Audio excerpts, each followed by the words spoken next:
Thank you so much. Just a few minutes ago, someone was asking me, do you think you'll be called? I said yes. I have a couple of questions for you. So I have been trying to find a mate, a lover for some time. Yes? Recently, I met. Did you hear the contradiction right in the opening words? He said, I have been trying to find a mate for some time. I have been trying to find, because this mate is lost, a mate for some time. It's all right, because an observation of life experience causes you to, we're just going to sort through this a little and have fun, so just relax, because it won't be too painful. Sure. We're just going to play with all of you a little bit. So what are the evident beliefs? Finding a mate is not easy, or it's easy? Finding a mate happens quickly, or takes a long time? It's something that you have to try to do, or it's something that just comes to you. And so this is what we mean by bucking your own current. You have beliefs that are working against you, and we know Esther argued for what you are experiencing. She would say, well, of course that's what he believes. He's been trying to find the missing mate for a long time. What do you want from him, Abraham? And we say, we just want you to understand, you can't get there from there, because every step forward you take, your mate just keeps moving. I'm trying to find you, I'm trying to find you, I'm trying to find you. It has been like that for some time.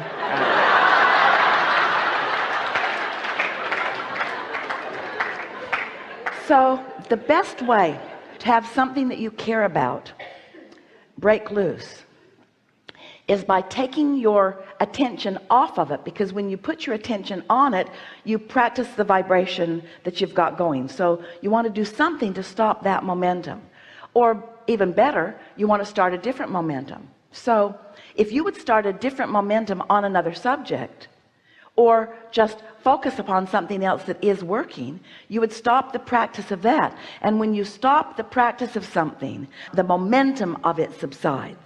And when the momentum subsides, it's much easier then to start off on a new track. In fact, every night while you sleep, the momentum subsides.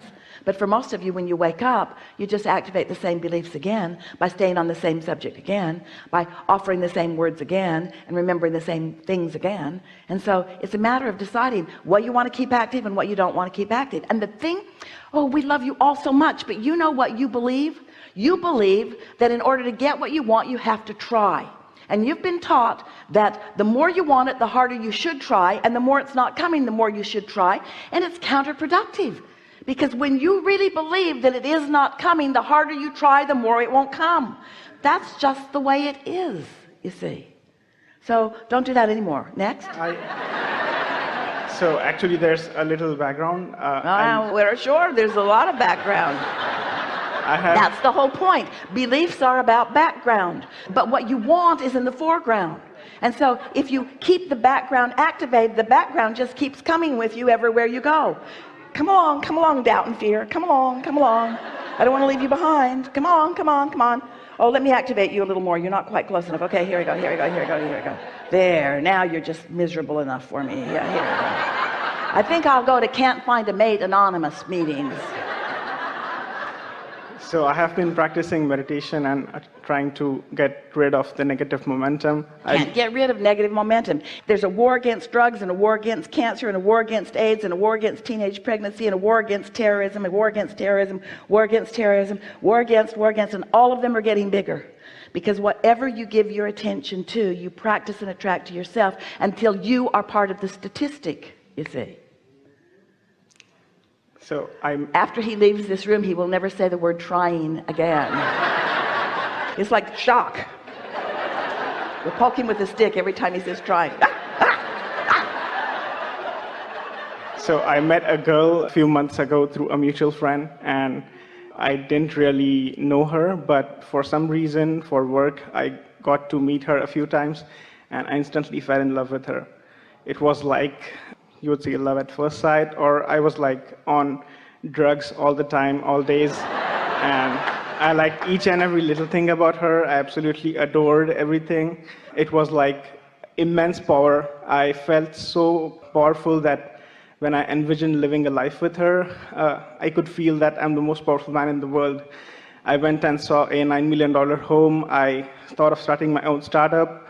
It was like everything was in peace, and I spoke with her. Because you came into alignment with your own desire for a while. And then? Then I confessed my feelings to her. She said she didn't feel the same way, and I kind of fell out of that vibration. The thing that we really want to emphasize with you, with all of you, such a wonderful experience, is that feeling of connecting with your desire, when you felt that elation, you were a perfect vibrational match to the desire that you have been putting into your vortex for this relationship. And so if you can maintain that longer, what you want must come into a manifested realization.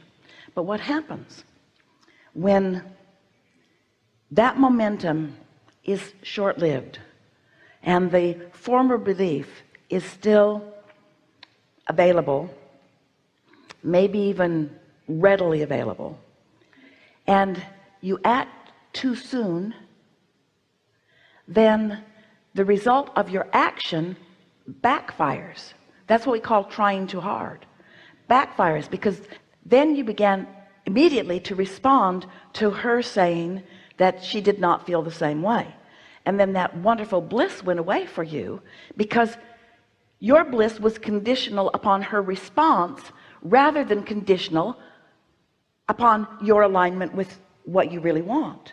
Now, if we could just convince you, and we can't, you have to find a way of getting it yourself, that if you could maintain that feeling of elation that you were describing, a perfect match to your perfect idea of this perfect mate must show itself to you. It has to be.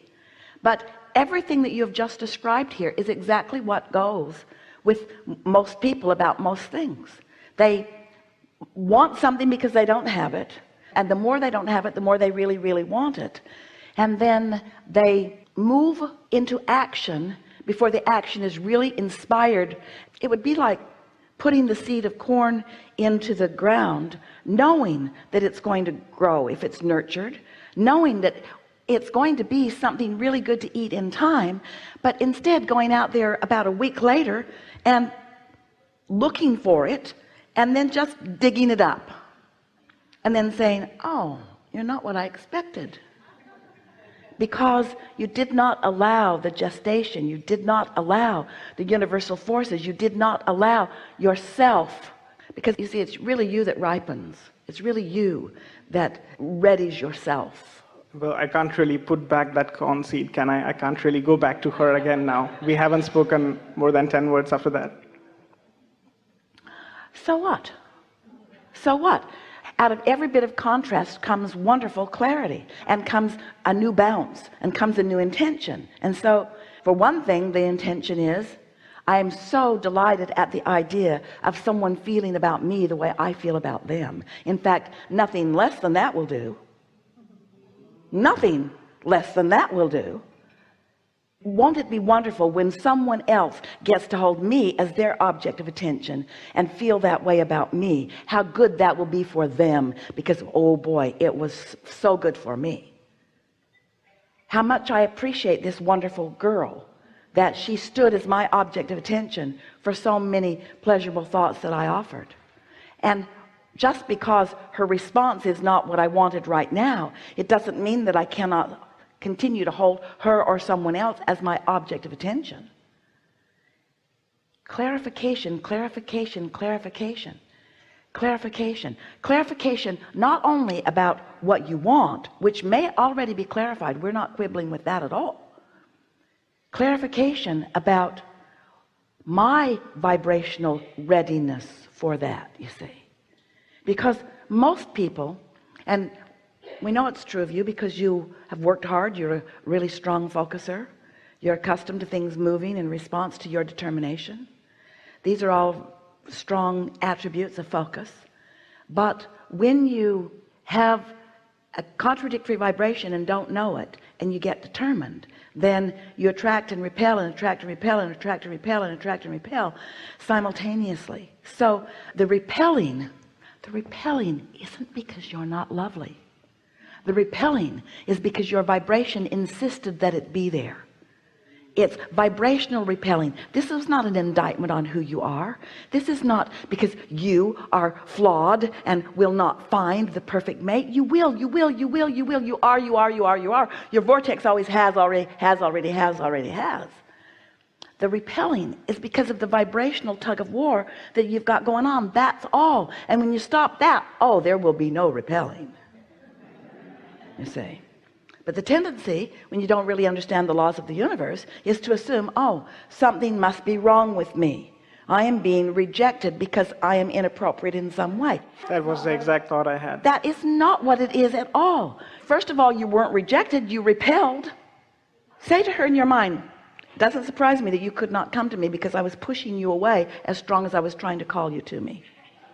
I called and pushed, I called and pushed, I called and pushed, and apparently my pushing was better than my calling, because off you went.